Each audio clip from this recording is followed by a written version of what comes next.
সকালবেলায় ঘুম থেকে ওঠা থেকেই বৃষ্টি শুরু হয়েছে। ছাতাটা নিয়ে বোতলটা নিয়ে চললাম অফিসের উদ্দেশ্যে। আর দেখো বৃষ্টিতেও সুন্দর লাগছে না বাগানটা।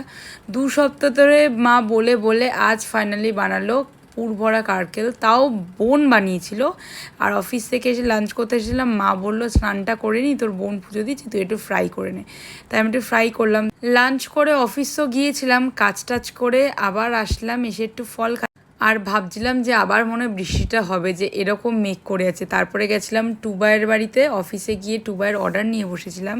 তারপর একটা ইন্টারেস্টিং ভ্লগ করার পর একটু সিঙ্গারা খাচ্ছিলাম। রসরাজ খুলেছে দোলতলাতে, তো টুবাই সিঙ্গারা এনেছিল। তারপর ঘুগনিও খেয়েছি। আজ কেন জানি না সারাদিনটা আমার একটু বেশিই খিদে পেয়েছিল।